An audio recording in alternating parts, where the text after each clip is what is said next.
All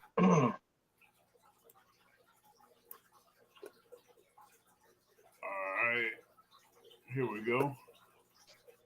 And we're live. Scroll back up to the top and say hi to the people. First one in chat tonight was Mike Sampson, Catfishing Fever Outdoors, Jason Lamb, Thomas, Fishing with a Squirrel, Rustic Outdoors, Maurice Kaysen, so far. So tonight we're going to just kick back, relax, and just have a chat with Mr. Lance McCougai, if I said that right. Yep. The Hawaiian fisherman, and see if we can pick his brains a little bit about some of the rigs he likes using and why he likes that Hawaiian, the ocean rig the best. The one I consider the fish finder. Which it is actually. You know what? Yeah. But we will get on that fish finder rig after a while. But let's get to know Lance. Hello, Apache. How you doing, Realville? Realville Catfishing, how you doing? Catfish Fever, Apache. If you guys ever have any questions for him, please make sure you put the question marks in chat so we can see him, and we will get him asked those questions. Hello, Mark Anthony. So, give us a little feedback back on you, Lance. Well, let's see. I'll be 42 this year in September. I've been fishing it my whole life that I can remember. Born in Hawaii. I was a year and a half. Me and my mom moved to Texas with my grandma because she was in Texas. We moved there, and my grandpa Glenn was there. So, yeah, I've been around fishing my whole life. Fished in a boat because my grandpa had a boat. Started off with your Zebco 33. When I was about 5, we moved back to Hawaii and started ocean fishing there with my stepdad and my uncles. And that's where I learned this Hawaiian slide rig. Learned about it because my uncle was a big tournament fisher there. And that's one of his favorite rigs. We used it mainly with live bait. Like I said, for me personally, the biggest I ever slid down on that rig is a 5-pound redfish. And I've seen my uncle actually slide bigger baits than that. But where he was fishing for his tournaments, it was a straight drop off to like 300 feet. So he was dropping straight down. He was dropping like 10-pound fish for bait. Dropping 10-pound baits? Yep, dropping 10-pound baits. And bringing up, he's like 5'7", I believe. And when I was a kid, biggest fish I seen him hold was above his head, holding it straight up and down, and the tail was still laying on the reef. What was he catching? Trevally jack, or as we call them in Hawaii, papio. When they're smaller than 10 pounds, once they hit 10 pounds, you call them a lua. It's a trevally jack. That's what we target there. How big do they get? Oh, they can get pretty big. Like I said, I've seen 200 pounds from the beach. Wow. And you want to talk about a fight? They gave you a good fight. My uncle fought one that 200-pounder for like 2.5 hours. Really? Yeah, he was running. He'd run. He was going from one side of the beach to the other, just running with his rod. Because those fish, man, they're smart like any fish. They use the reef, try to cut your line, and all that stuff. So you need some strong line or steel leaders. Yeah, well, for like we ran anything for main line from 20 to 60-pound test, Okay. and then our our leaders was we used a lot of steel leaders, unless we was using this slide rig. Yeah. There's one time I was in high school. I was about 15, and we fished the mouth of a harbor one night. Me, a good friend of mine, and his dad. We went and we was fishing right there, and we got a hit. We don't know what grabbed it. We had to end up cutting the line. We couldn't even get the rod out of the rod holder. Really? Yeah, it hit that hard, and whatever it was, it jammed that rod into that rod holder, and we had it sitting. We had it stuck into the reef. We tried to knock it out the where we had it, and just so the rod would come out, couldn't even do that. You couldn't reel it in from the rod holder?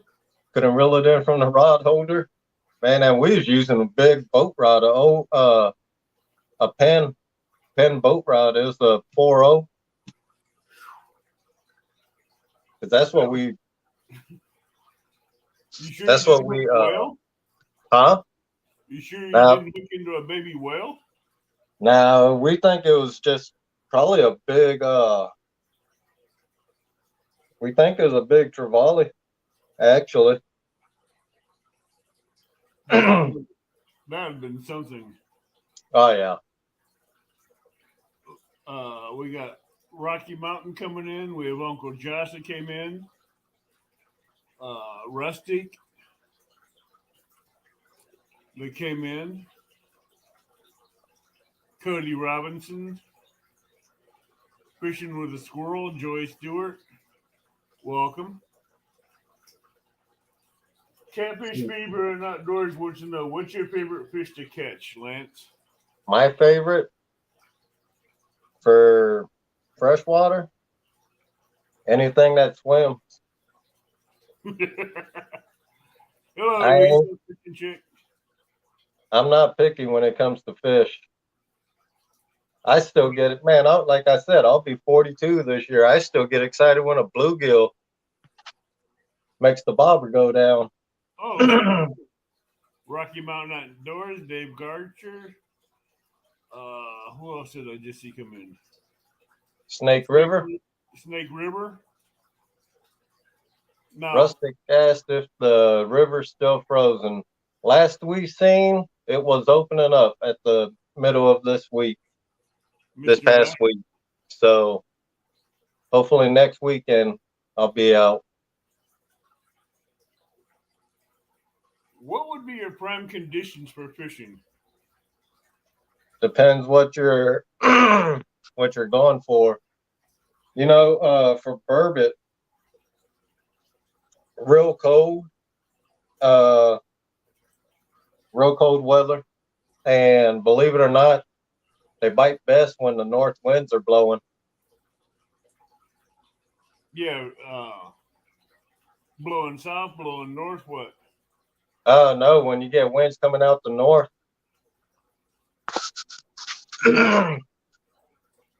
Like if we get south winds, the bite's okay sometimes. It can be slow, but like that one night we went live, me and my buddy, we got 4, I believe, on that live. We had a southwest wind. When I caught that PB of mine, that burbot, we had north winds. The bite was slow, but it was north winds that night. We have Rebecca and Jamie in here from Carolina Real Streamers. Thank you for sharing this out. How you doing, Hog Leg? Maurice? Hog Leg, Maurice. Dave Garcher?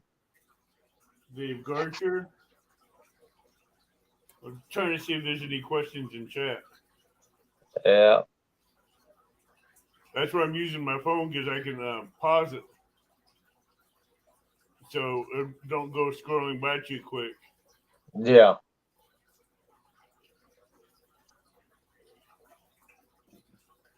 So what is it? What is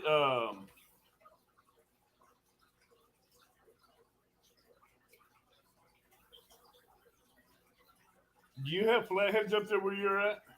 Yeah, we have flatheads and channels. So what is your PB flathead? Never caught a flathead yet. Uh-oh. Yeah, I never really targeted them. But this year that's gonna change. Those things are a blast to catch. Now, Yeah, I believe I've actually hooked into a couple up in Oshkosh, because on my big cat fever rod, on my bait caster, there's a couple. I know I was hooked into something because dang pole, it bent over and I reeled down on it, hooked into something, just couldn't get them up off the bottom. And I know something was. Gosh. Now, what kind of hooks do you use for your flatheads? Circle hooks or a J hook? I use a hybrid actually. I use the Charlie Brown 9/0. Charlie Brown 9/0? Yeah.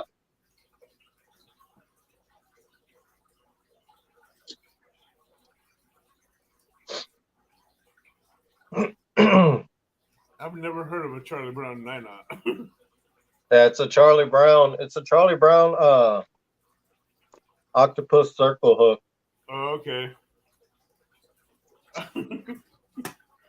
Because I know some people down here that fish for flatheads, and they'll use like a big 1/0 or 9/0 or 10/0 J hook with big bait on them for flatheads. Yeah. And they'll go that way, so that way they have a chance to hello, Robin Yates. Backlash, Blue Line Adventures. Yeah, but I use I'll use anywhere from a 1/0 to a 9/0 hook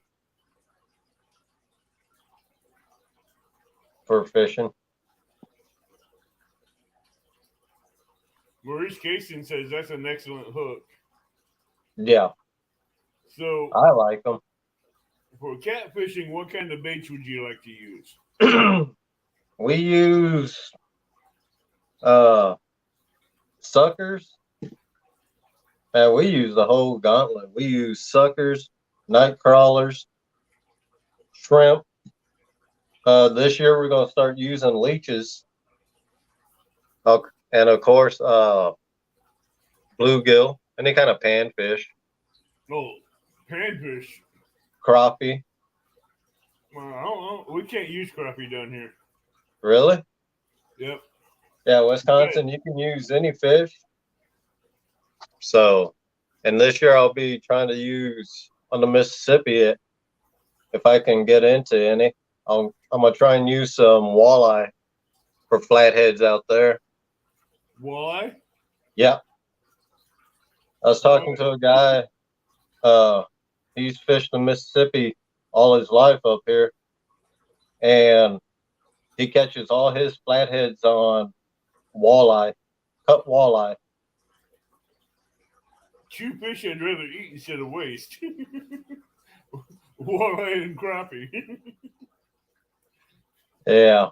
Oh, I'll eat walleye and crappie, but I'll also use them for bait. White Yeah. bass. That's something else down here we can't use for bait. But we have so much fish in here that's in the basin that we could use for bait that's not funny.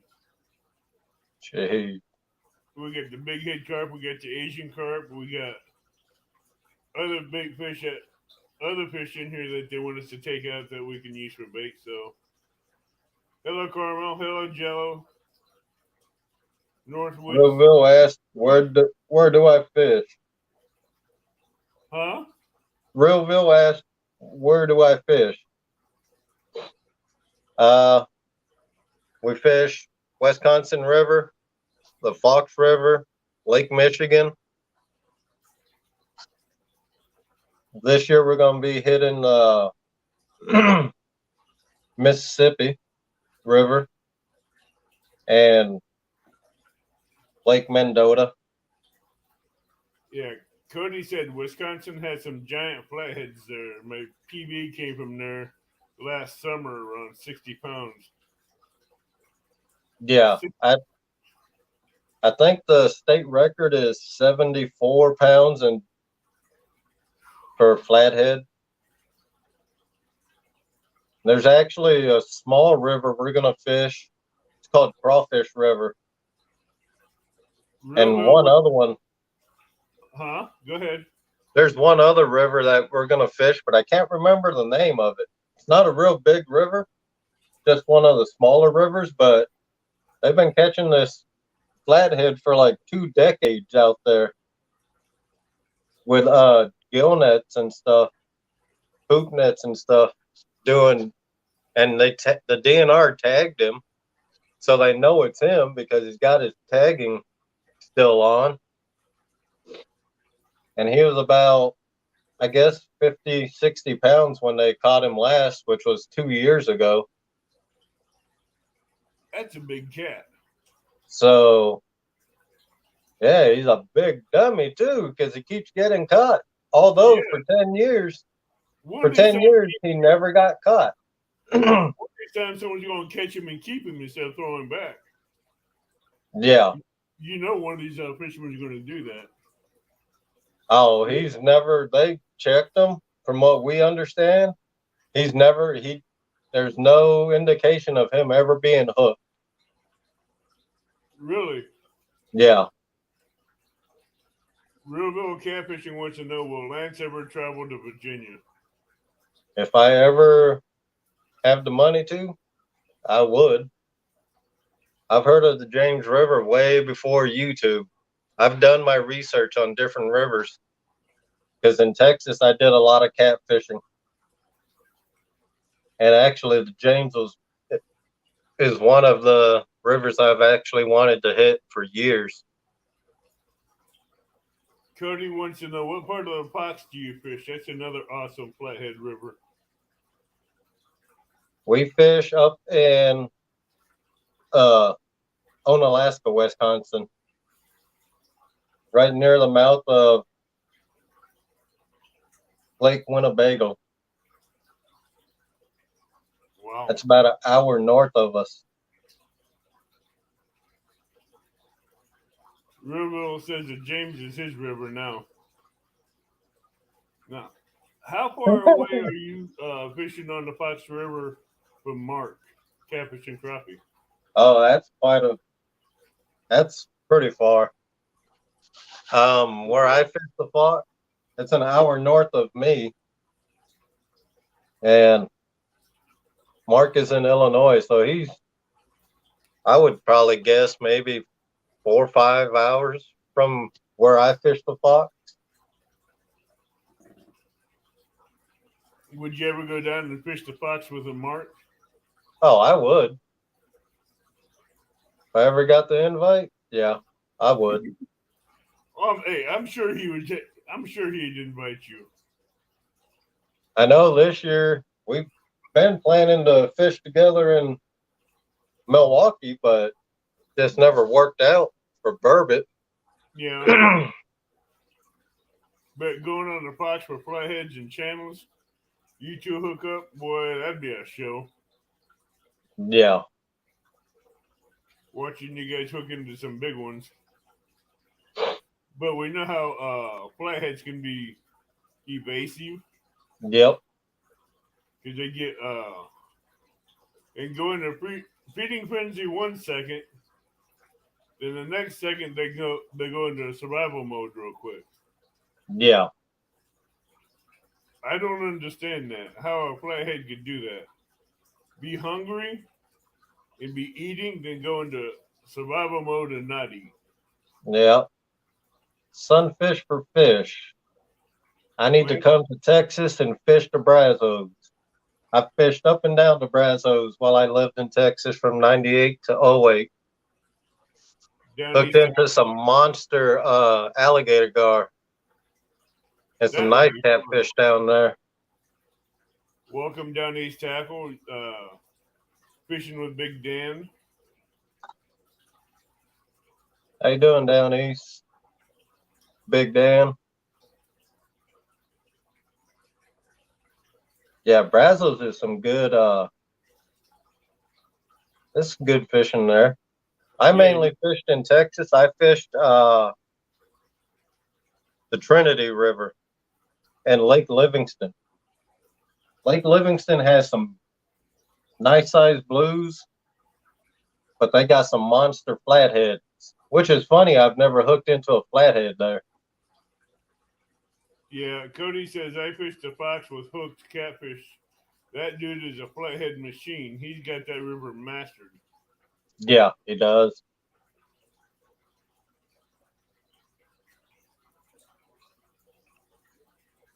How you doing, 336? Carmel? Next, I'm going to be doing John Euler on as a guest. That's going to be fun. Having him up here. 336. Not tonight, but next week or a week after, I'm going to have John Euler up here. If you have any questions, feel free to ask.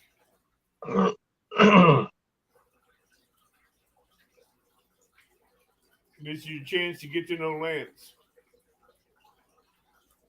So, how big of rods do you use I use for catfish for catfish? 7.5, 7.5 foot up to 12 foot.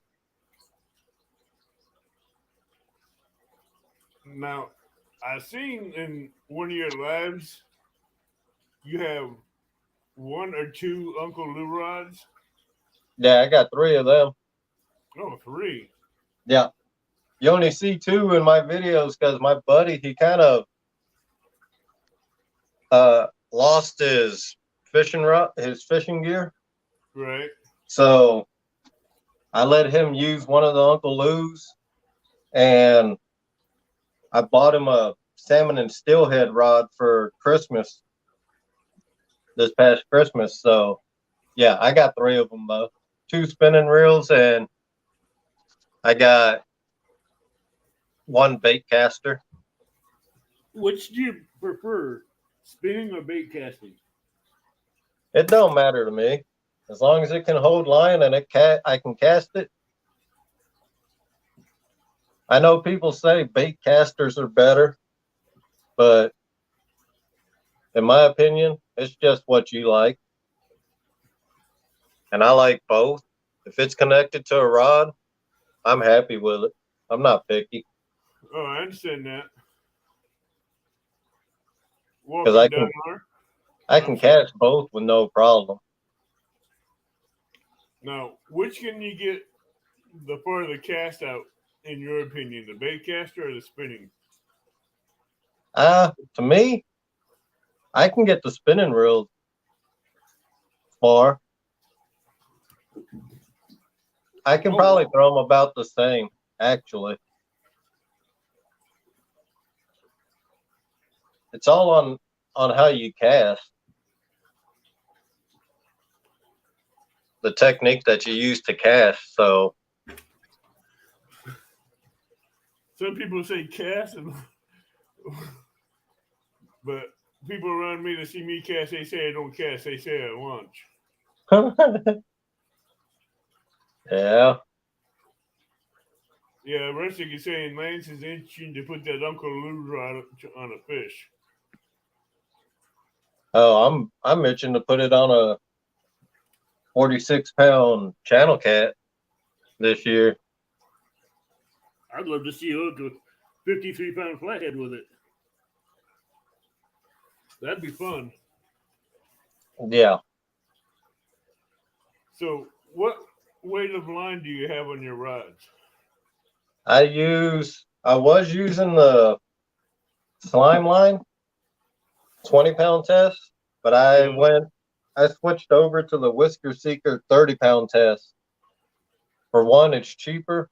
You get more line, and it's the same diameter as the slime line, the 30-pound test Whisker Seeker. And what rigs do you like to use? I use the Santee, the Carolina, and the slide rig. I nicknamed that slide rig the Lance rig. Yeah, during the winter for Bourbon, I use the Carolina rig, so it's on the bottom. And of course, this winter the Bourbon proved me wrong. I caught that 4-pounder down in Port Washington on my slide rig. Welcome, Parker. Now, when you do that slide rig from the bottom eyelet to the sinker, how long do you normally have that leader? I do it anywhere from 2 to 3 foot. And why would you do that? That brings up that'll put your stop ring a little higher in the water column. So it basically keep it above any snags or rocks or whatever? Yeah. Okay. And what type of knots do you like using to tie those rigs? I just use the snail knot, and I use the cinch knot. Hello, Scott Swift and Backwoods Misfits. Parker Pursuits, welcome.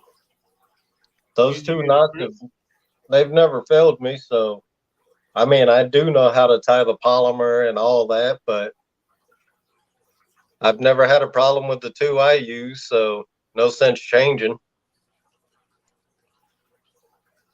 Now, have you ever put the bait, whether it be a live bait or cut bait, on that slider rig and send it down the line and have a fish hit it as it's sliding down to the swivel?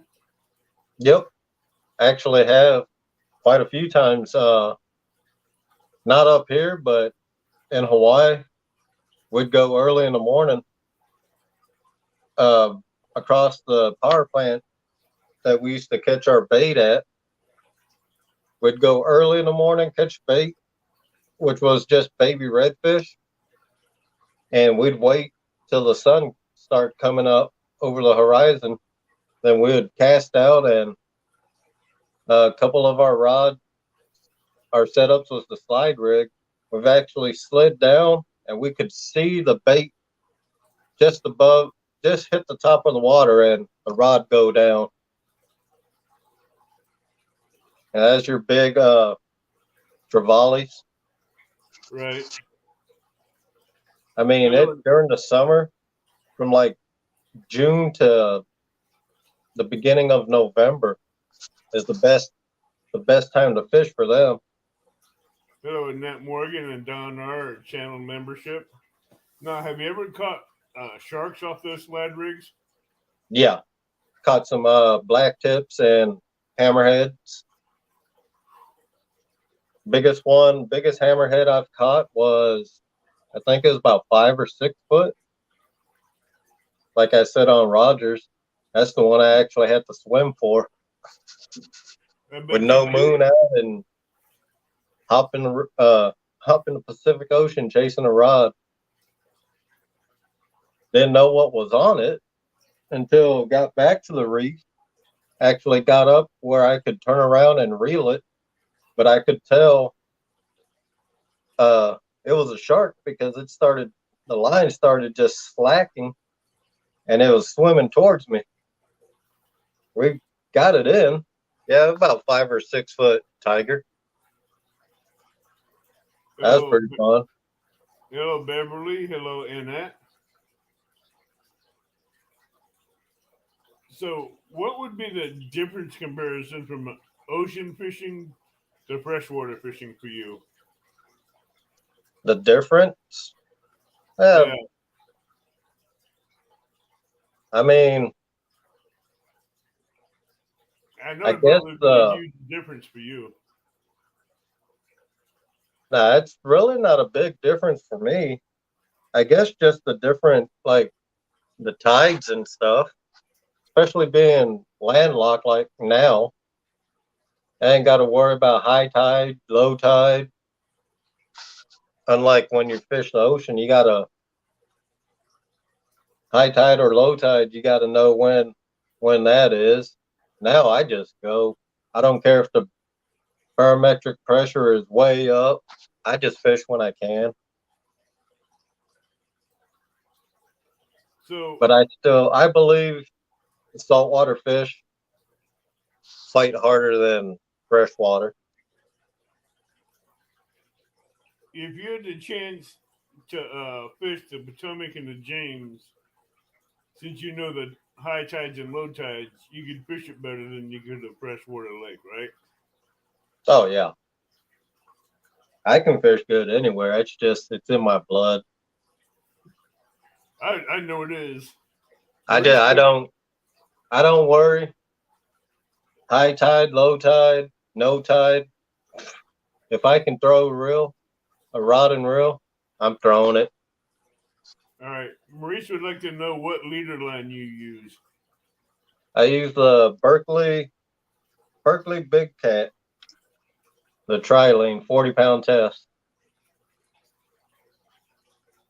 I might actually switch over this year. I'll keep using the Trilene, but I'm gonna add I'm gonna get some Andes because that's what I grew up using for a lot of my leader line in Hawaii when we didn't use wire leaders. But I just use 40. We have Palmetto Cats in the house, and he says, Abbott and Lance are long lost twins. How you doing, Palmetto? We have Roger in the house, Muskrat Adventures. How you doing, Muskrat? Fishing and Freedom. Gray Wolf. Freedom, Gray Wolf Outdoors. If you guys have any questions for Lance, please let it be known in chat. We'll get them asked to him. Now, I remember you telling me when you used a slider rig and you just have the weight on there. Yeah. How much farther of a distance can you cast? You can cast quite a bit. I would say anybody could probably cast another 40, 50 yards further than they normally do. That's because you don't have to worry about your bait flying off. And your bait causing drag in the air as you're casting? Yeah. Now, if your sinker breaks off when you're casting, you got to learn different knots. What would be your best knot for someone to use for tying a leader line to a sinker for that rig? I just like I said, I just use the cinch knot, clinch, cinch, whatever anybody wants to call it, and I've never had a problem with it. You can even use a loop knot. Would you consider a polymer knot for tying a sinker to the leader line, or Yeah, improve clinch knot? the improved clinch I prefer. Hello, Valerie. Hello, Kimberly Oiler. How you doing, Miss Kimberly, Miss Valerie? Solo. Solo, I called. I said hi to him earlier, Ricky. Yeah. Okay. Yeah, it's just whatever not you're comfortable with.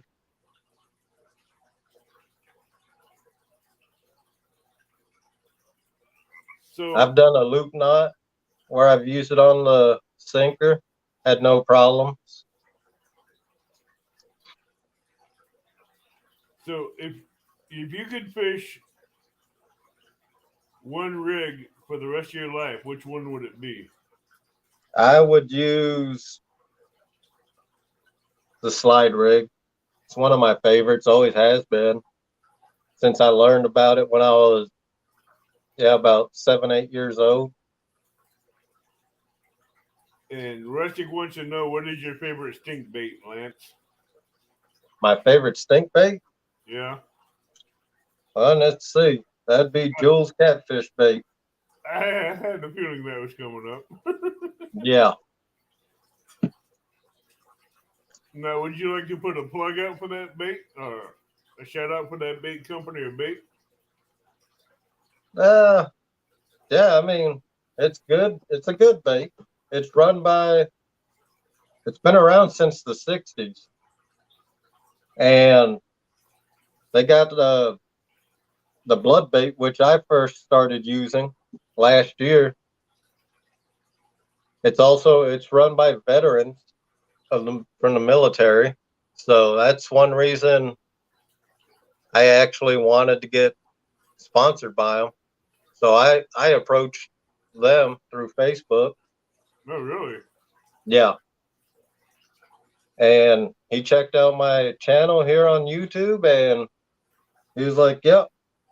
And right now, it's taken a little bit to get my promo code and all that because I know they're busy, Oh, yeah. getting ready for this upcoming season. So I'm not really pushing the issue for the promo code because it'll come. Yeah.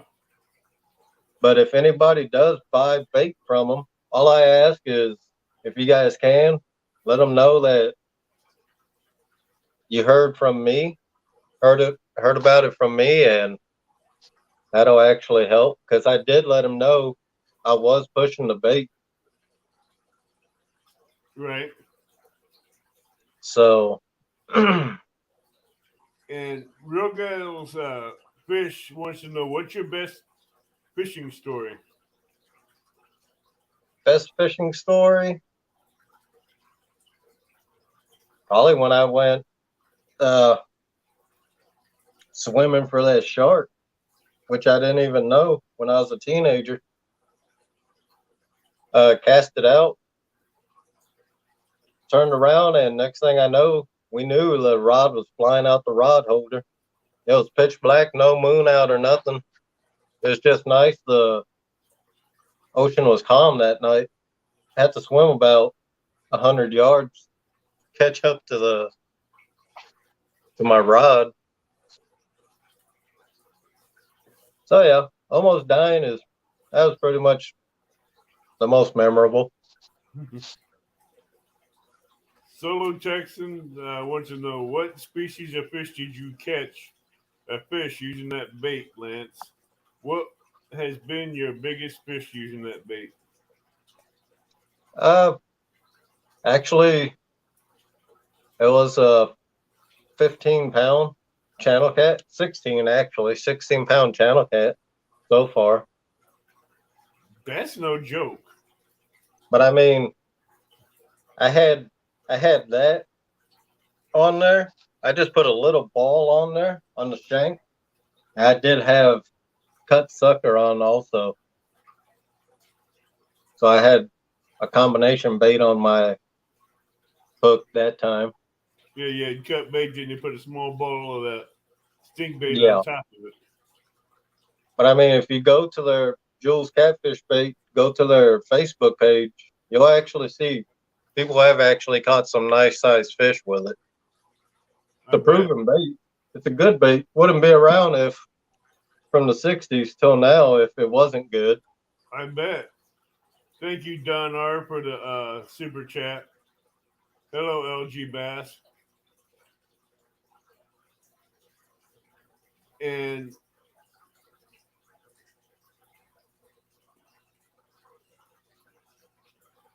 how? I mean, how? I know you love bourbon, Yeah. but what would be your second fish below bourbon you'd like to use? Oh, I love catfish. You know, up here in the cold, you gotta go with the weather. You're right. So during the spring, probably from March till the end of August, that's when it starts getting a little iffy for us because we're still fishing for catfish, but we're watching for the salmon run because that salmon run, that door is not open for long. They can run either in one big run, then you wait about a week or two, then you'll have another run up the river. So yeah, I love catfish, but we got to go with I would say the salmon. Yeah, okay. Real Gals Fish says you fished kind of all over the place, but where was your favorite place to fish, and where do you want to fish? My favorite place to fish was in Jacksonville, Florida. That was actually pretty fun. I got family down there. My aunt used to own a bait and tackle shop.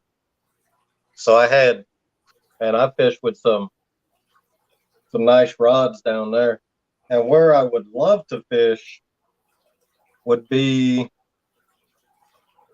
the Bahamas, Jamaica, areas like that. That would be actually pretty fun. Solo says, so is that a fiber-based stink bait, and is that why it holds together so well? Yeah, it's a fiber. It's a fiber bait. This blood bait, it holds on the hook, on a circle hook really well because of the type of fibers they use. You actually got their cheese-based bait. It's got fiber in it. It's a different fiber, but it's more of a punch bait. Punch bait, that sounds nasty.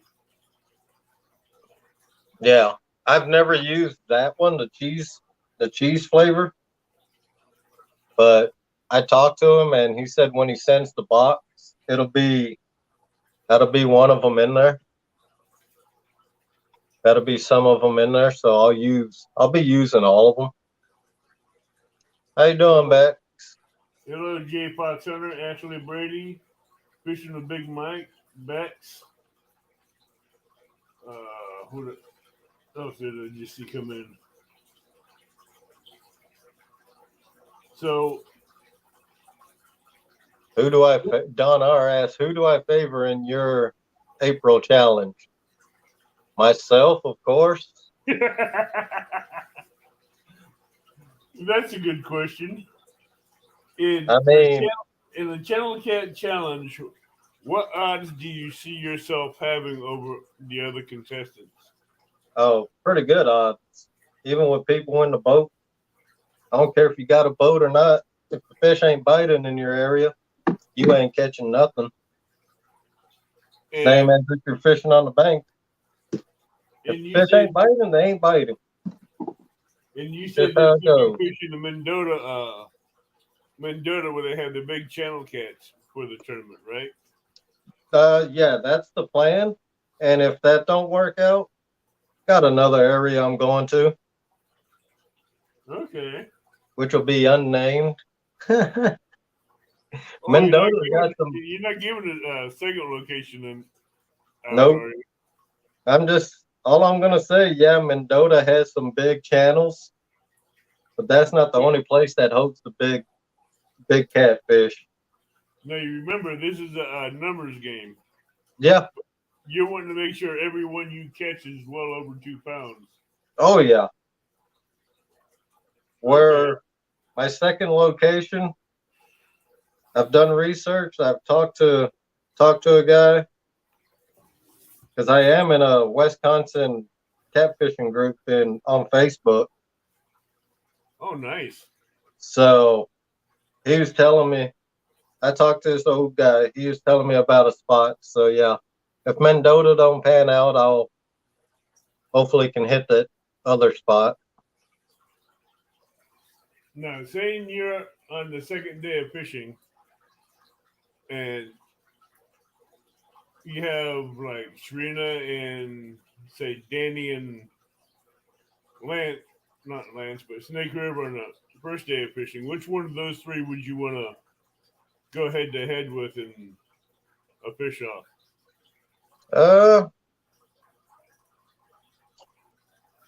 Any of them. I'd go head to head with any of them. But who I would prefer, I'd go head to head with Danny. I ain't scared. You know he's been out fishing for the last week or so, and that's all he's been catching is channel cats. Yeah, it's because and if it's the same spot, I know the Mississippi. Right now you're getting the channel cats in because the blues aren't really moving right now. The blues and flatheads ain't moving, so they're not. So the channel cats are running that. They're running the areas he's fishing. Mm-hmm. And Dan, in my opinion, yeah, Danny, he can catch some channels. He can catch fish, but I think he's more of a blue cat fisherman. I would agree with that, but now he's if there actually. was I see him as wanting to broaden his horizons. yeah. Now if Actually, Rustic was in it, that's a different story because Rustic targets channel cats. right. So that'd be a different story. Yeah, Danny's a good fisherman, but I think right now he's catching some nice, especially that piebald. That was a nice piebald blue. That piebald blue was a once in a lifetime fish. Yeah, that was an awesome looking fish. Can I give to share out Lance McCouguy's link and Parker Pursuit's link as well? Let's help both these channels grow and give them some love. But I mean, everybody that's in that channel cat tournament, everybody good fishermen, good anglers. Oh yeah, they're all good anglers. But I have a funny feeling that Alicia's going to step up and really show her game on that one. Because I've talked to a lot of people about that channel cat tournament and who they thought was going to show and grow. And not one person said Alicia. But I've seen Alicia in some of those Iron Cat challenges and stuff like that. And she's caught some nice sized channel cats. Yeah. Oh, Alicia can catch fish. Oh, yeah, she can catch fish, but some of the places she's fishing for, she's having a hard time finding the blues and flatheads, but she can catch those channel cats and other sports fish. And everybody knows, and I've said it, I'll be using the Jules catfish bait, that's for sure. I'll be using cut bait, and there'll be one more bait. It's a homemade bait I learned when I was a kid for catfish. If I can get my, if I was ever to make my homemade catfish bait, I could not make it around the house. Really. Because after you get it mixed in and kneaded really good, to where it'll stay on a hook or treble hook, that stuff reeks. Yeah, if I make the homemade bait I learned when I was a kid from my grandpa Glenn, I'll have to do it outside. Oh, I'd have to do it outside, but I'd have to throw away the bowl when I got done. I'd have to throw away the blender when I got done. The wooden spoons, the metal spoons, I'd have to throw them away as well. Because that's when I come out of those wooden spoons. A plastic blender, that stuff, that odor would stick inside that stuff like you wouldn't believe. Oh yeah.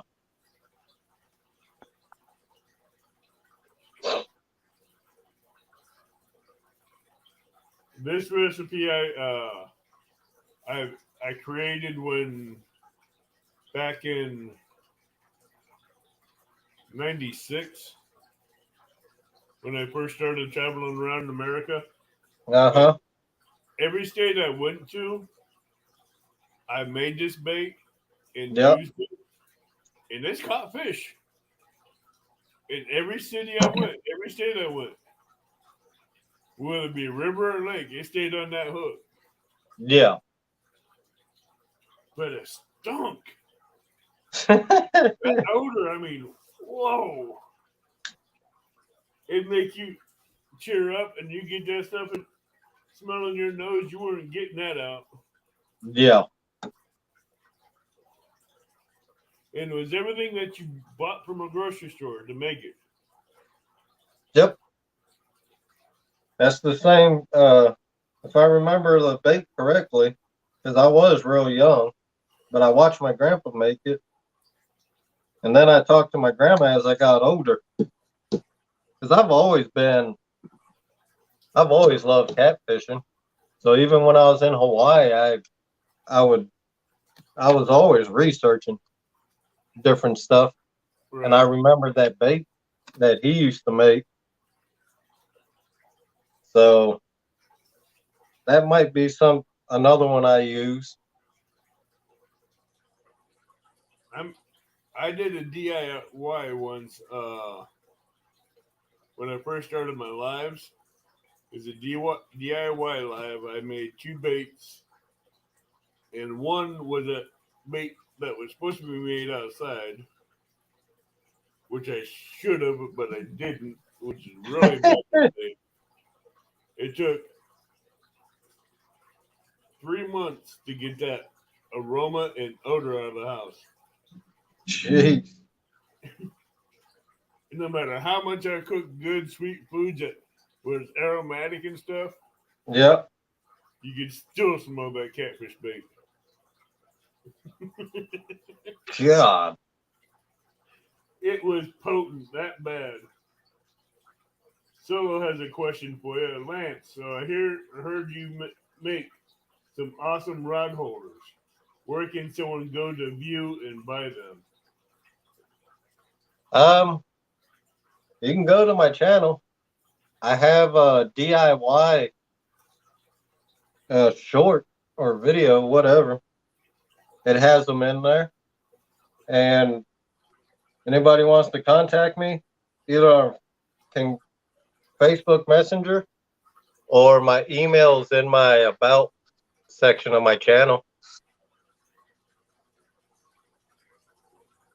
That's right. Solo won 2 of them last night.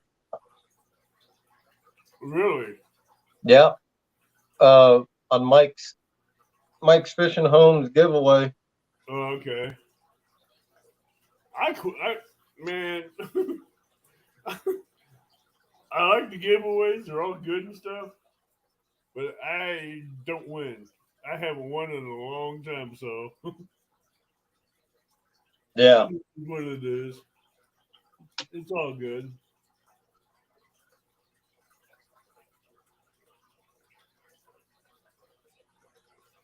What would be your funniest fishing story? Funniest fishing story was last summer, actually. We was catfishing. First thing, it was about, I guess, 8 in the morning, 8, 9 in the morning. The bite was finally turned on. We've been there from the night before. It was a slow night bite. And about 8 o'clock in the morning, my buddy's sleeping. And He brings in his first fish. We get it on the stringer. And I'm holding the stringer. No, yeah, we had the stringer and everything. Fish was on the stringer. And the other rod, one of the other rods went off. He fought that fish, ended up bringing that one in. At the same time, we both forgot, because I was netting the fish, we forgot to secure the stringer. So that stringer, the fish swam off with the stringer. Oh, no. So the third rod that was in the water, that started going off. I started reeling that in. And that was the fish that was on the stringer. He tangled into the line. And my buddy, he jumped right in the river.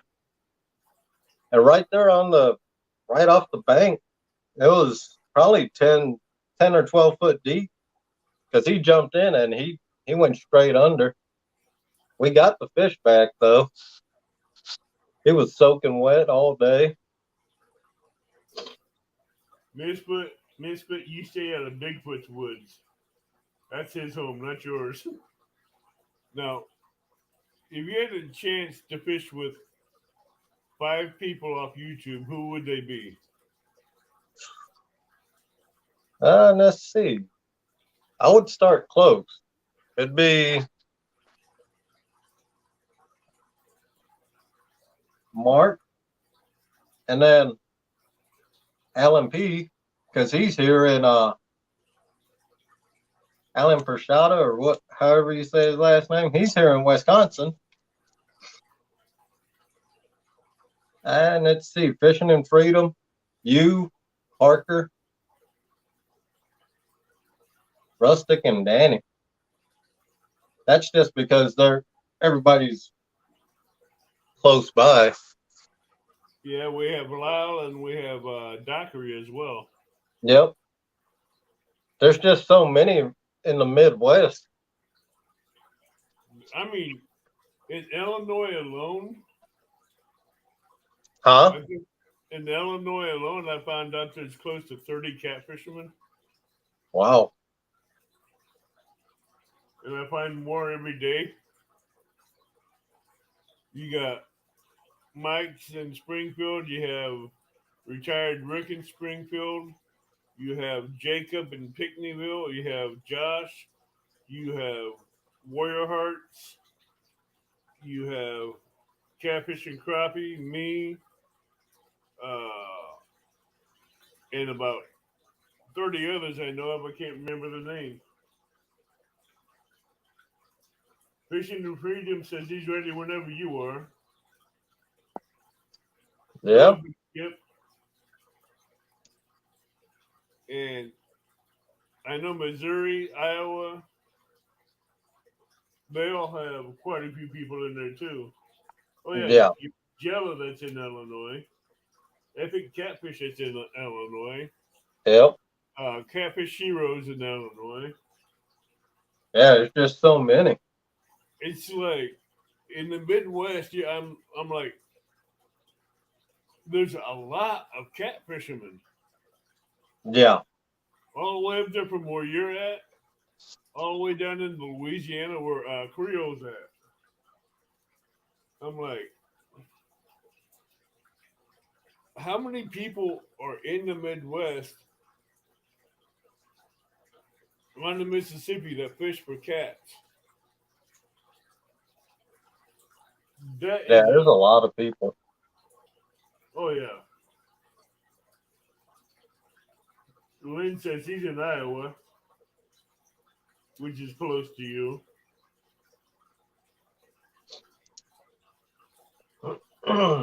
Jello, congratulations on your new PB. So, what is your PB Bourbon? PB Bourbon is 8.9 pounds. How big do those bourbon actually get? Man, I've heard stories of guys saying that they're about they've seen them not caught, but little up north at one of the nuclear plants. They they've had them. They've seen them up to 30 pounds.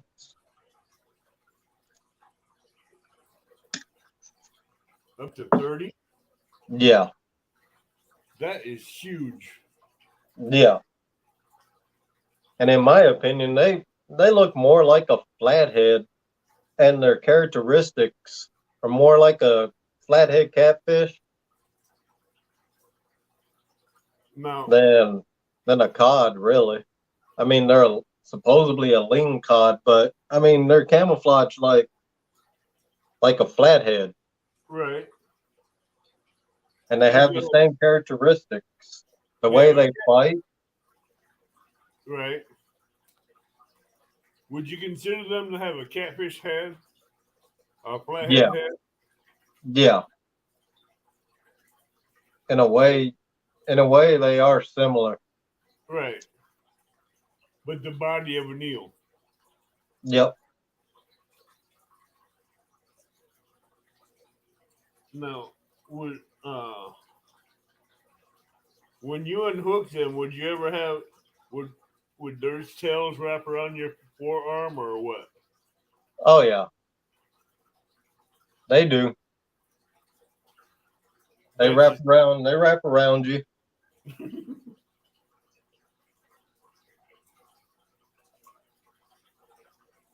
And I mean, they do. They have big mouths like the catfish and everything. So to me, I think they're closer to the catfish. Right. But yeah, they can wrap around your arm like an eel or a snake. Hello, Hunter. How you doing? Hello, Jello. Hello, Alan. So, how hard of a fight would one of those give? They actually got a pretty good grip, but they don't try and tear your hand up like a channel cat or a blue. No, I mean, how hard would they fight on a rod and reel? Oh, it just depends. There's some nights they'll take it real slow and you can barely see the line bounce. Or like when I caught that, actually that 3-pounder one time I caught this year, that thing hit it like he was a big fish, and he bent my big cat fever medium heavy rods over. They just depends. They'll hit it hard sometimes, and sometimes they'll take it and hold it, and you'll see the line bounce, and then it'll just stop. It's like they're just laying there like a flathead would. So you say they have a bite similarity to a flathead? Yep. Their characteristics, their look is very similar to the flathead. Because when you're fighting them, they actually try to dig in. They try to stay to the bottom. Yeah, plus they have the camouflage pattern of a flathead as well. Yep.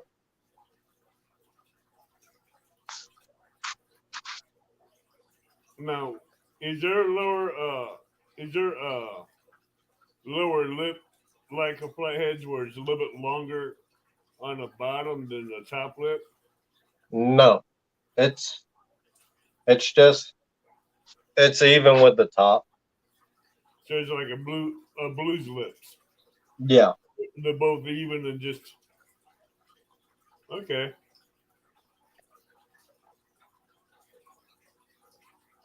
Now, would that bourbon have? It don't have a taste buds on its body like the catfish does, would it? From what I've researched, I don't believe they do. I would have to actually look more into that, but I've never seen anything that I've researched about them saying anything about that. Because I know That'd catfish. actually be that'd actually be pretty cool to find out. That Because would. we still research them, even though we know how to catch them now. You always learn something new. Chris wants to know your favorite burbot bait. My favorite burbot bait is cut suckers. And see, that's the other thing. We use the suckers and shiner, the suckers for catfish. So they like the same bait. That's cool. Now, We how we've caught often them do on you worms, but my favorite is the sucker. have you ever caught them off bluegill? Never tried bluegill for burbot. Huh. That's weird.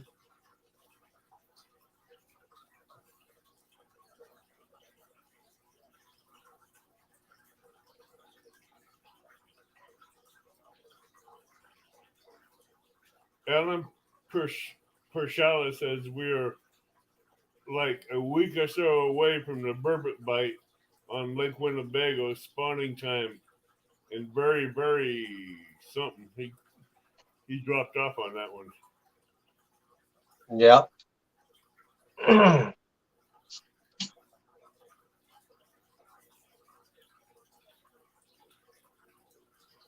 Cody Robinson hit me on Messenger because I will be doing a couple meet and greets this year, one in May and one in late August.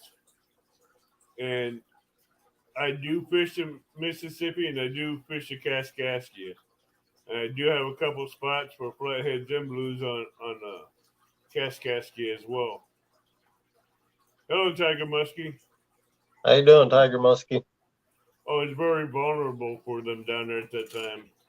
Yeah, because they're in their spawning mode then. Cody, hit me up and send me an email. It's in my about page. But there's what is one fish in freshwater that would remind you of a saltwater fish? The king salmon. Why? Well, I mean, you can. It's just the way they fight, and if they actually, because they can go from just from saltwater to freshwater, but just to fight, really. Now, would you consider? What would you think of a saltwater fish that would match a gar? A saltwater fish that would match a gar. That gets really long and big. Probably barracuda. That's what I thought. Because they're both vicious Yep. and they'll draw blood. I mean, they don't care when they swipe their mouth out and their teeth are hanging out their mouth and they just slice you open. Yep. Barracuda is very dangerous, especially if you're diving in the ocean. We used to take our masks apart and we'd color all the silver around the outside of the mask. Right. That silver part, we'd color it in with a permanent marker, turn it black, because if that sun hits just right, man, I've heard of guys getting their mask just they getting hit by barracudas and stuff because that shiny silver part, that silver ring. Yeah, they're trying to bite your mask. Yeah. Oh, they'll I've seen guys where they got tore up because that barracuda's coming full speed, thinking that's a bait fish, man, and they just slam right into that mask. and they do some major damage. Tiger Muskie said you should have used a red Sharpie. That looked like blood. He wants someone to get tore up.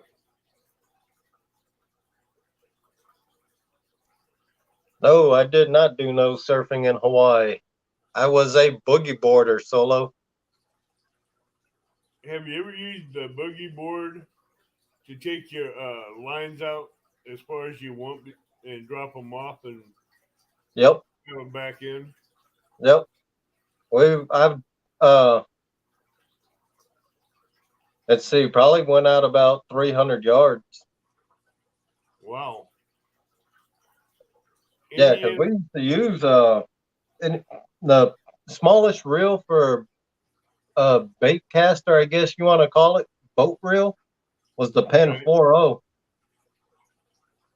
Oh, that thing holds what, like 1,000 yards of line? Yeah, I believe that's what it was, close to it. So go ahead. we'd swim it out there. Then we got smart. We'd have the surfers that would go out, take it out for us. That's cool. Yeah, and they wouldn't mind. They just swim out there because they was going as far as we was wanting it. Like one area we fished, there was 3 sections of reef. It'd have the sand and then the reef. Then you'd have like 50 yards of sand and then another section of reef. We'd go about 100 or so yards past the third reef in that area. Okay. So they would swim out there and just drop it for us. Indiana Chris wants to know, what size hooks do you use for burbot fishing? Use 1/0, 3/0, and I've used up to the 5/0 hook. Actually, 7/0. Actually, I tried the Uncle Lou 7/0 hooks. Tiger Muskie says they eat a lot of spam in Hawaii.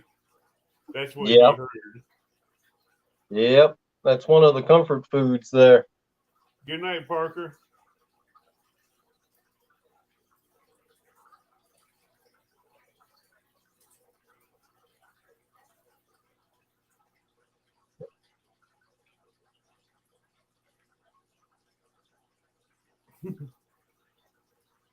Alan says, Donner, your timing is very close to Lance and I here in Wisconsin.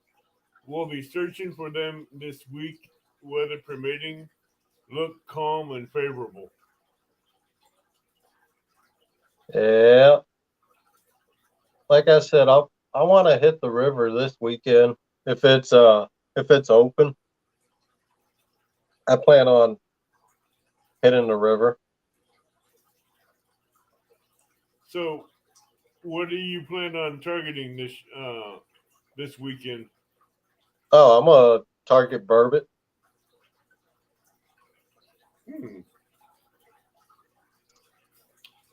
Tiger Muskie says, I love Tabasco flavored spam and taters. Ooh. I like the spam and potatoes, but when you slather that Tabasco sauce on there and that's all you taste, you lose all flavoring. Oh man, I do. I don't eat much spam now, but hot white rice and fried spam with sriracha. Nah, I could do sriracha. Don R says, Lance, try frozen herring.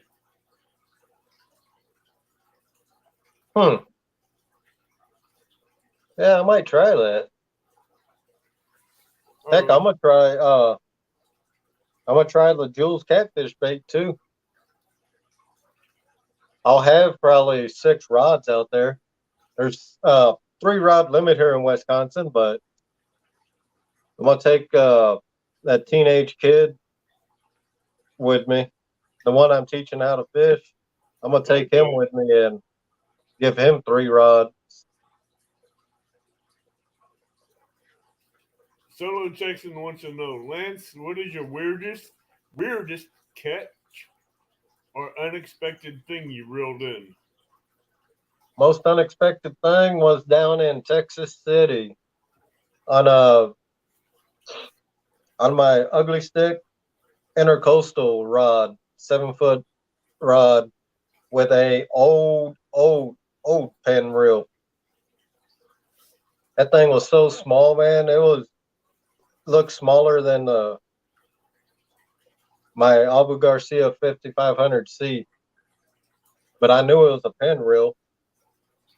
But what I pulled up was fishing the bubble barrier down there. Pulled up a stingray. The wingspan on that thing was probably about 6-7 feet long. That's a big 6-7 feet wide. We was fishing off the boat. We was right inside what they called the bubble barrier. Right.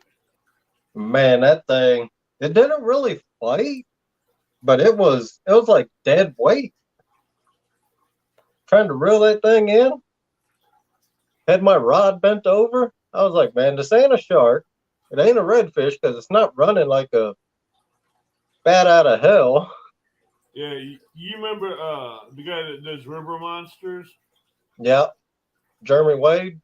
Yeah, he broke one of his heavy ocean rods on one of those big stingrays. Yeah, man. Brought that. It was on my ugly stick. I brought that thing up to the side of the boat. That was actually a pretty that's the weirdest thing I've ever caught. And the rod he broke it on was one of the rod he had custom built. Wow. That's not good. So, which he had 9 or 10 rods he had custom built for what he did, but that thing just popped. I was watching that show live on TV when he did it. Yeah. And that thing sounded like a shotgun going off. And I mean, the look on his face and how green he went in the face after that happened with his eyes as big as a headlight, he couldn't believe he lost it. Wow. How you doing, Dale? Hello, Dale. Oh, yeah, they act like a suction cup to the bottom because when they go down, they like to bury themselves in the sand. Oh, yeah. Yeah, that was the weirdest thing I've ever caught, but one of the prettiest things I've ever caught, too. Because when that thing comes up, when it was coming up and could actually see it, thing wasn't fighting or nothing. We actually turned it over real quick, unhooked it. It was calm, flipped it back over, made sure it was okay, and away it went. That was actually a pretty neat catch. Hello, Women Outdoors. There's a great channel. Yeah.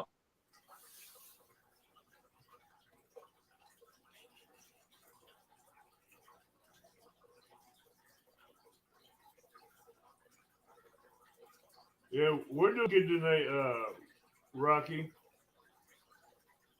Hope everything's going good out there for you in Colorado, too. So, what season would you prefer to fish the most in? I like the early spring, actually. From maybe, I'm actually going to start maybe the end of March. Hopefully, if the river opens up, I'm going to just target around here the channel cats. Okay. I'll probably start that the end of March. And then once April gets here, that's when I'll start moving around. Okay, Apache has a question for you. If you could go after any catfish species in the world, which one would it be and why? It would be the Wells catfish, actually, just because they're monstrous. Yeah, those things get huge. And they are, actually. They're pretty violent. People don't think about it. Those big things, man, that's a major predatory fish. Yeah, you hold one of them things and they tail slap you upside the head and they knock your head off your shoulders. How you doing, Miss Jody? Hello, Jody. How you doing? If you have any questions for Lance, please put it up in chat and we'll get the answers. Get him to answer it for us.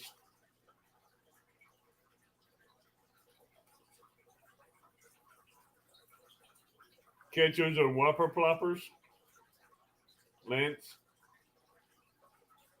Yeah, I've actually seen guys use top water for those.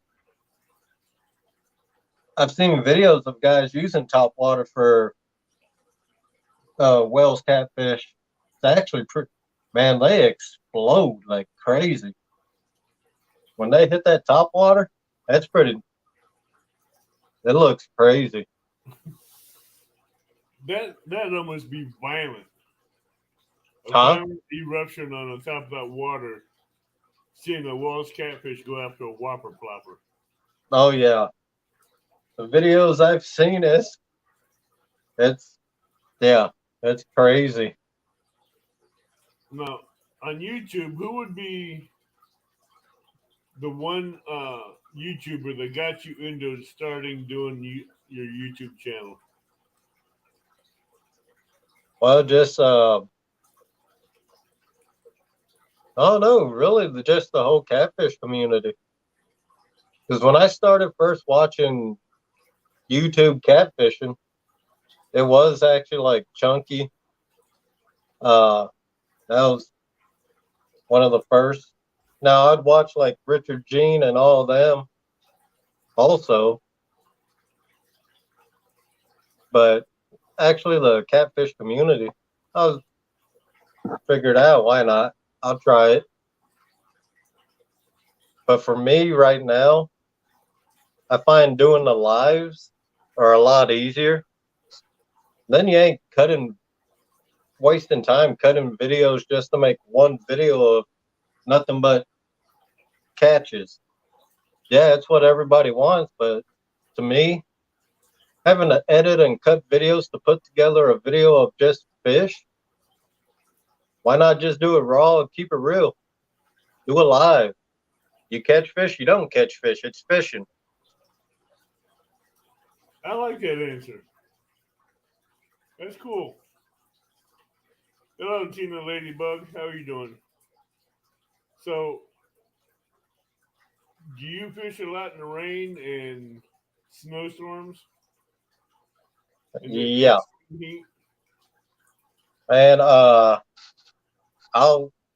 couple of years ago, before my girlfriend actually got sick when she was having her health issues, we stayed out in the pouring rain just for some crappie and bluegill. Wow. I don't care if it's raining, lightning, or whatever. It can be lightning, thunder. I don't care. I've fished in hurricanes growing up in Hawaii, man. I've fished in 2 hurricanes, actually. Hello, Cuz, another channel membership. So a little rain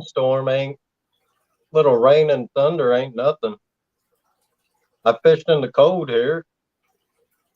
All you gotta do is make sure, at least this year, I'm prepared. Got a heater, got my insulated bibs, so it ain't too bad.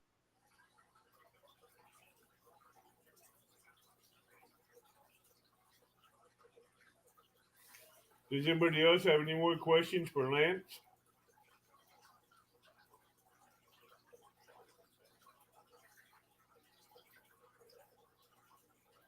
How long has that slider rig been up that you know of? Oh, it's been out for a very long time, from my understanding. I mean, I heard about it when I was 8 years old. That was back in 87, 88. And it was out way before then. When I learned about that rig and I went to the website after you shared it out, yeah, I wasn't expecting to see those rigs that cheap. Yeah. Oh, yeah. They're very well priced. They are very cheap. I think I bought 4 pieces of each. Yeah. 4 pieces of the bottom rigs and 4 pieces of the rigs that hook up to the line and send them down. Yeah. And I'm like, that's cheap. Yep. And then I also got I made that short where I got bells from there too.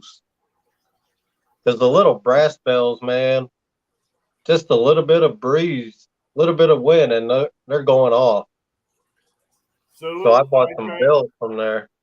So I try to keep interacting with the chat when I'm alive and with my guests at the same time. And most of the time, this chat is going so fast, it's hard.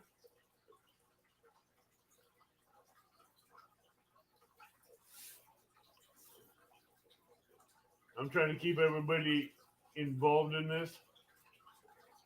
Apache wants to know, what's the chances of us seeing you go noodling for a catfish? There ain't no chance.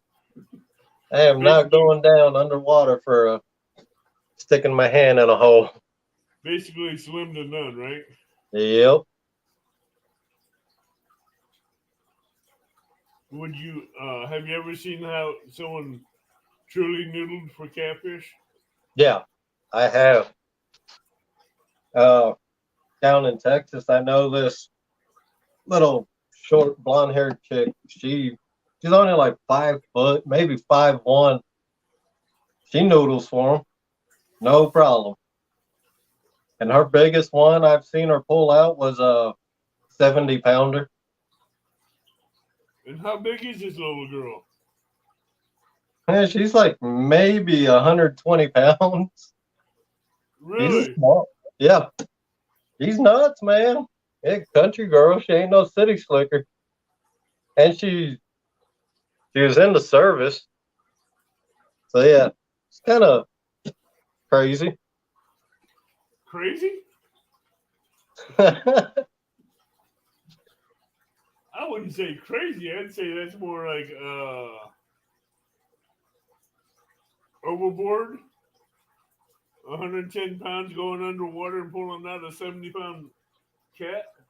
Yeah, she's probably about 120. So that's pretty. Yeah. Alan says, Lance, at least we have no snakes to deal with.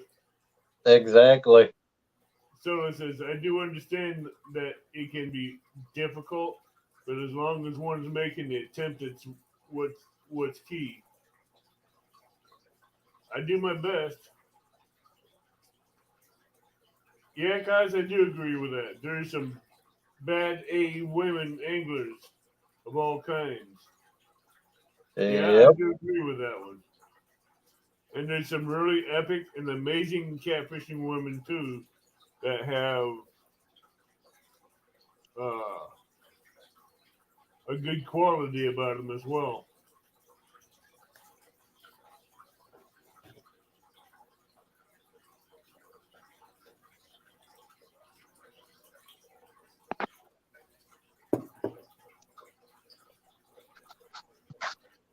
Does anybody else have any more questions for Lance?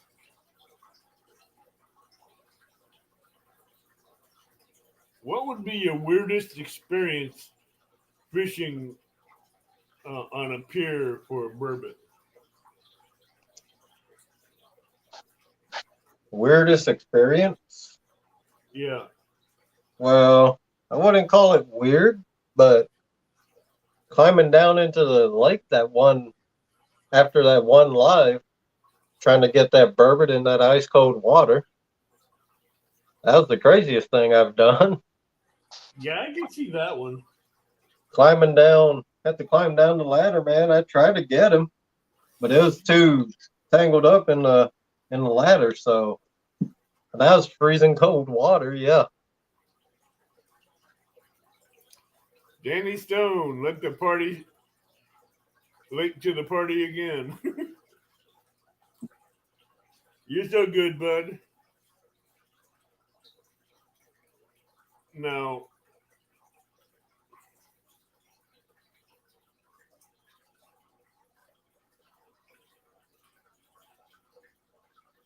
you use medium heavies or heavy action rods? I use medium heavy mainly, medium heavy and medium. Okay. Kaz has a question for you. Lance, what other goals besides getting sponsored by Down East Tackle do you have for for this year? Well, I'm not sponsored by Down East. I'm sponsored by Jules Catfish Bait. Okay. But my other goals this year, not a trophy fisherman, but hey, chase that state record for the channel cat. And what is your state records for your cats up there? Channel cat, it is 44 pounds, which was, I believe, set back in 1962. Yeah, 62, 44 pound 63. So, and a flathead, I believe, is 70, 73, 74 pounds. That's awesome. Kai says that's a big channel cat. Yeah. I've never seen a channel cat that big. I've seen about 30-pound channel cat. That's about it. And that guy, the guy that caught it, actually released it too. So That was good that he released it. yeah. And when it comes to that, people keeping and releasing fish, hey, I didn't buy your license. You bought it. Keep what you want. Right. That's my take on it. I can't tell you why get mad at somebody for keeping a big fish unless you paid for their license and told them they can't. Right. I can understand that if you paid for the license, you could tell them what size cats they could keep, what size cats they couldn't.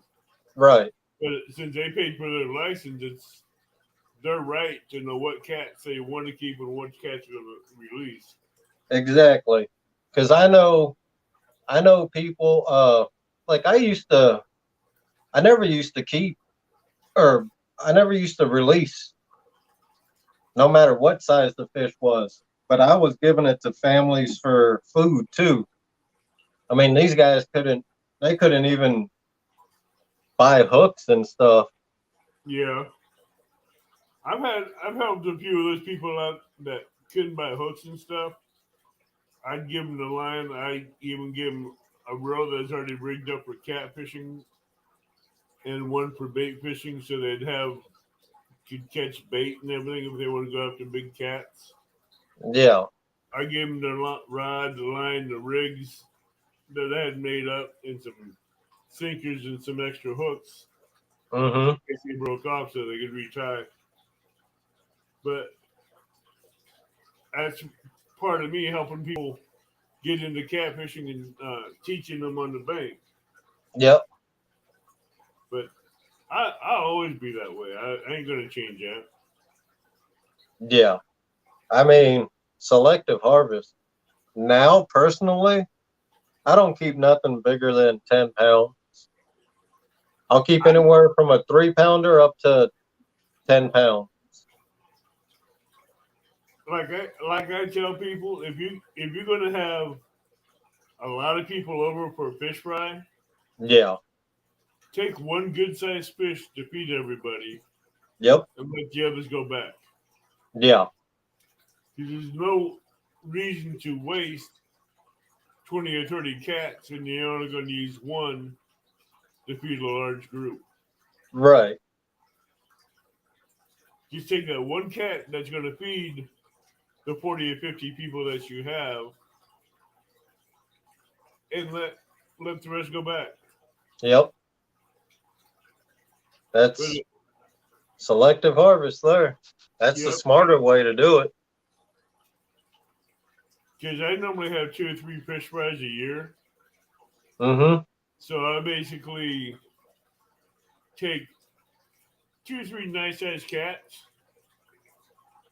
clean them up, flay them out, get all the meat off the bodies, flay off all the meats off the body, and take the meat off the head and the belly meat, clean them Yeah. up, stuff like that. And I'll have them all cleaned out, the blood cleaned out, the toxins cleaned out with salt water and ice and cold water. And then I'll vacuum seal them and get them ready for fish fries. So I won't have to go and keep catching these giants all the time, or these Yeah. decent sized cats, and I won't have to worry about it. Oh, here we go. The first food question. I know, I know you all knew this was coming. Lance, favorite foods, snacks, and drinks you take with you when you go fishing. Hello, Lance. Well, I take beef jerky, and I know he was expecting me to say zebra cakes, but no. Usually I don't eat when I go fishing. Usually have coffee and cigarettes, which I'm trying to stop smoking, so soon it'll just be coffee. Danny, I've tried to feed the masses with one fish, but 9 times out of 10, if I don't want to feed a large group, they're not going to be fillets. They're going to be nuggets, cut up in the little cubes and deep fried, and feed them that way. Hello, right strapping and rambling with the Bruins.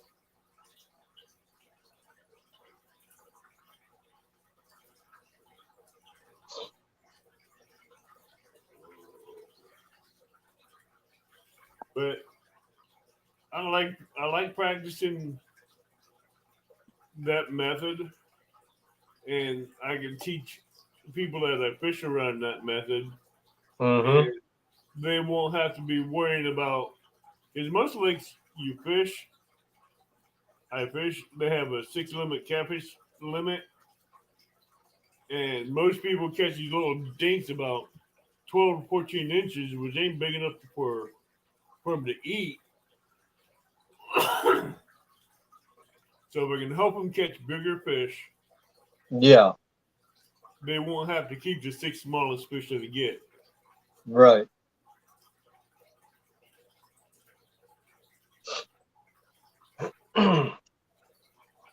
Well, I bet you are battering and cooking tomorrow night. So let's text and says How the you doing, Brad? with jerky at any time. Yep. Jerky is good to have. I'll probably have sunflower seeds out there too this year. Because like I said, I'm trying to quit smoking. Yeah. Hey, Brad Cardell. Now, have you ever tried using Brad's sinkers? Yeah. I actually got 15 pounds of his egg sinkers. Wow. And then I'm gonna try his dragon weights this year. when fishing on the Fox River in Mississippi. Don says he's going to do catfish and beer batter. That sounds good. Yeah. I actually like my catfish grilled, actually. Now, what kind of recipe would you use for grilled catfish? I just use, because I like spicy, I'll use sriracha. Wow. And then I'll just put the sriracha sauce over the catfish, and then one I'll do with salt and pepper. Because my girlfriend don't like she don't like spicy food, so but yeah, I mean, and it cooks quick. I usually do about 4 minutes on each side, and that's good enough to actually cook all the way through. Now, do you use catfish plank boards, or you just lay them on the grill?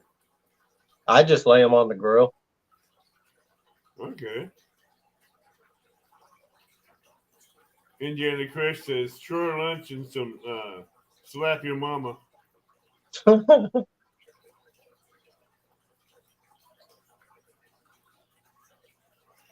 Brad says, I got some high-vis red ready for Tuesday in the dragon weights, Lance.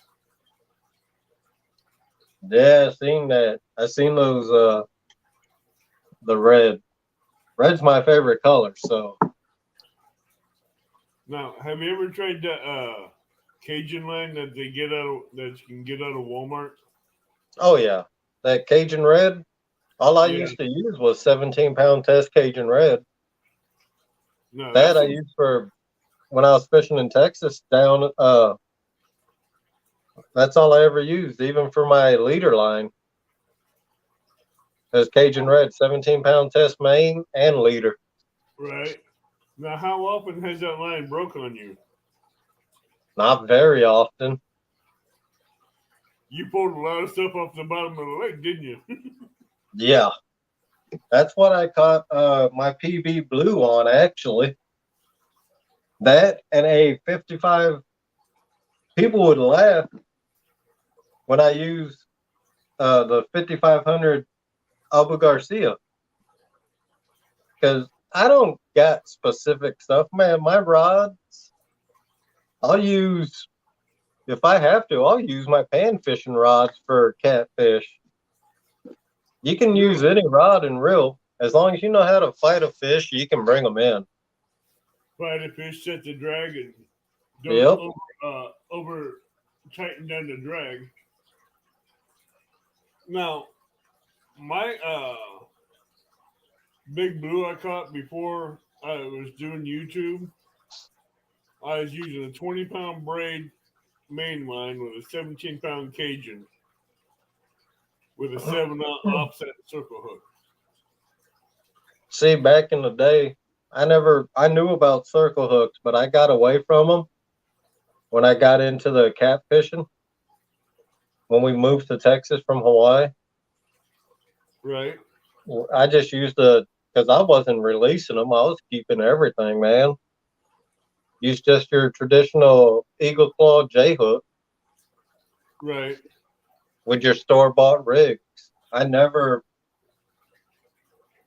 There's sometimes I would make my own leaders, but I would usually use just the regular store-bought double hook leaders. Hello, And I Big mean, Matt. Rattle. Rattling Big Matt's cage. how you doing, Big Matt? Now, would you ever go back and use that Cajun line again for big cats? Oh yeah. If I could actually find it, man, around here, that's what I would use. How I many just spools? don't feel like, I don't know why I don't order it online. How many spools would you like? Huh? How many spools would you like? Yeah, I would probably like I would probably order like 4 or 5 of them. That wouldn't be hard to get here. I'd go to Walmart here and get about a case of them. Because it's a cheap line too, where it used to be. But you get over 700 yards of line per spool. Yeah.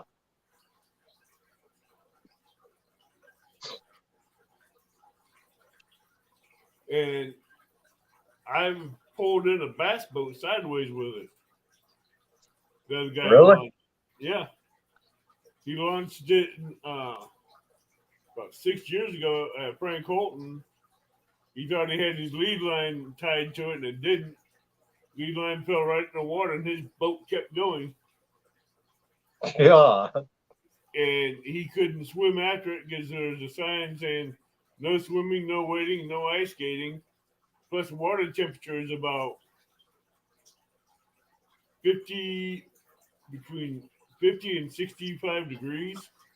Wow. And Game Warden was there, and he says, yeah, and not going swimming for it. So I went and got my rod out, my big Okuma longitude out, 50-foot rod, and cast it into that boat and hooked it just right. Brought it in sideways, and he keeps running up to me. He says, let me cut your line. You're going to ruin your rod and reel. I said, no, I got this. And that was a Pinfierce 8000 on the other end. That's a saltwater, freshwater reel. And you know how those reels are. They're like, they'll pull anything in. Yeah.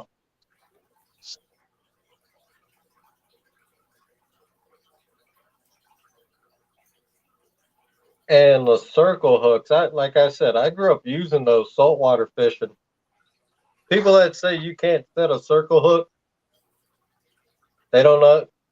Man, I've set them all my life. You don't gotta let the circle hook. I pull the hook out of the fish's mouth. Really? But I like my offset circle hooks because they're flat and one side's up like this. Yep. The barb's up like that. Yep. I like the offsets. And actually that's why I like the Uncle Lou's. There's some nice hooks. I'm gonna use those this year. I got some from Uncle Lou. Hello, Backwoods Mindset, Maddie. How you doing, Maddie?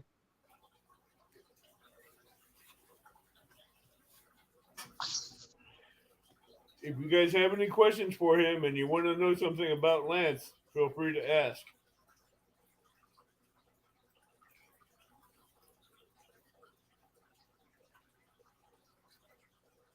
What is one bad fishing experience that you've had? Well, it goes back to when I was fishing in Hawaii. Actually, man, ended up sliding. The reef was slippery and ended up landing on my back and sliding almost all the way off the edge. Ow. Yeah, it was smooth. That area of the reef was smooth. But I mean, that's a good thing. Almost lost the rod and reel too because I wasn't letting it go. Right. But yeah. So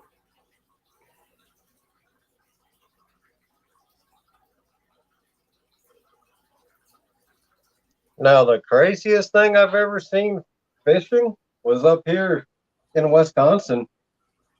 In the town I live in, the river where I fish just around here. I was in my 24-hour tournament, catfishing tournament. And I don't know, it was probably about 3, 4 in the morning. Look across the river. You could tell it was a canine. All I seen was sky blue eyes looking across right at me. That was wicked because I couldn't tell what it was, even with my headlamp. That's bad. Yeah, all I seen was sky blue eyes. And you could tell they were, like I said, you could tell it was a canine. Oh yeah. And it wasn't no wasn't no house dog. Now, J Fox wants to know what reels do you use? What reels? Man, I got anywhere from cheap Tundra reels, but they hold a lot of line. I use another cheap reel is the optics 60 and 80. They're good reels though. I've had them for most of them. My 260s that I've had them for like 5 years. Had no problem with them. But I use for my bait casters, I got an Abu Garcia 5500C. I got a Penn Rival 15 and a Cast King Rover 70. I've never had any problems with my reels.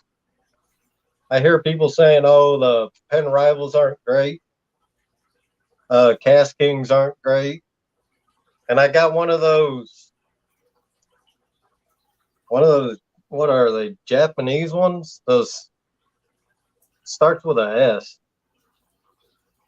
Not It's a big. No, not Shimano. It's the. Jeez, it's down in the basement. It's a Surfmaster 50. It's a Going or whatever it is. Backwards says he fell down a 20-foot hill backwards trying to get out of a fishing spot. Wow. That would hurt. Yeah. I think that's where Buck came into How you doing, Kenneth? Hello, Kenneth. Take down Catfishing. How are you doing? I think that's what the day that Buck was born. Yeah, what Chris you said. That's the one I got. That's one of them. And that actually came on, I got that reel and my 12-foot Tundra rod, Akuma, my Akuma Tundra. I got that for $50. Rod and reel. Lance, what are your hopes, wants for your channel? Any purpose, or goals you hope to accomplish with it? And just hope that everybody enjoys when I do my lives, because I really don't make fishing videos per se, but hopefully be entertaining and catch my PBs while I'm live. Now, I've seen Danny Stone do lives, then he downloads it, then he takes certain sections of it where he catches fish and makes a video out of it. Yeah. I've seen that. But me and editing, really, I got to get better at. I don't doubt that one a bit.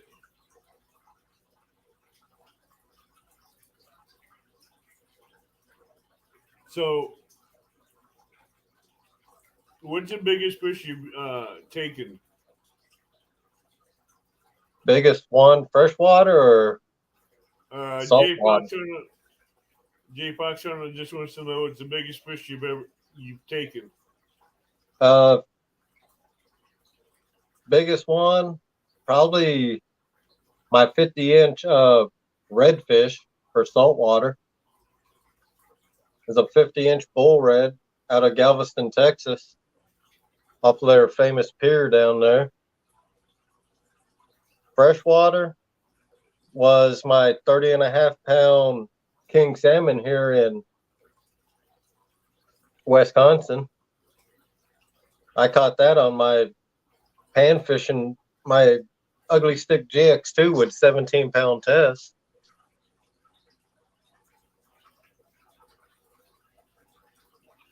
That'd be something else.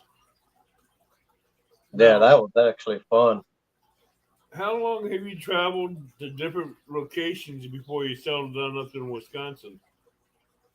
Oh, I was 17 when my parents moved the family to Texas.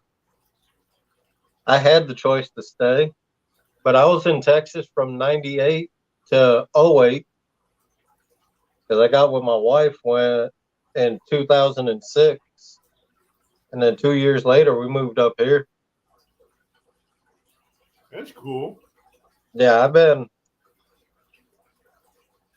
my fishing slowed down when we got married. She kind of got rid of my fishing gear too when I was at work. Hello, Ryan. How you doing, bud? Well, if anybody else don't have any more questions, I'm gonna let Lance go, and I'm gonna go eat after I've been cooking all day. And so, if you guys don't have any more questions for Lance, we'll call it a night here at 2 hours and change. Jay Fox Hunter says, "I love your show. You're a good fisherman." Salmon fishing videos was taken in Wisconsin. Oh, Don's was. Okay. So everybody, go ahead. I was just, where in Wisconsin, Don?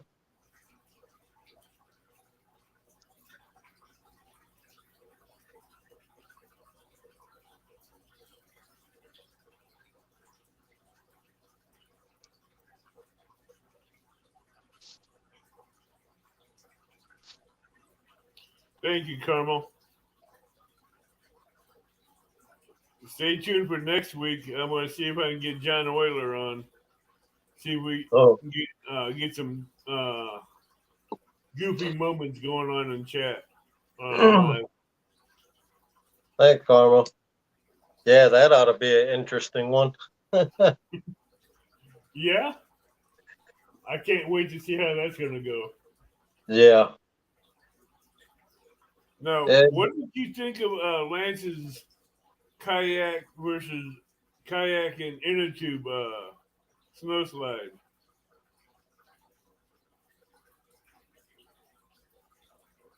Yeah, that was actually pretty fun. Looked really fun. Well, afterwards, when I talked to him, Yeah. he said that the bottom of the kayak had ice on it, so it kind of restricted him from going down. Mm-hmm. I was thinking, well, maybe if you would have lightly oiled it with olive oil or something, the ice wouldn't have stuck to it, and he'd have went sailing down that hill like a rocket. Yeah, probably. Thank you, Jay Fox. He says, good show, Abbott and Lance. So we're going to call it a night. I want to say thank you, everybody, for coming in and joining us and hanging out. Please keep an eye out for next week's guests and posts. And tight lines, have a good night and sweet dreams.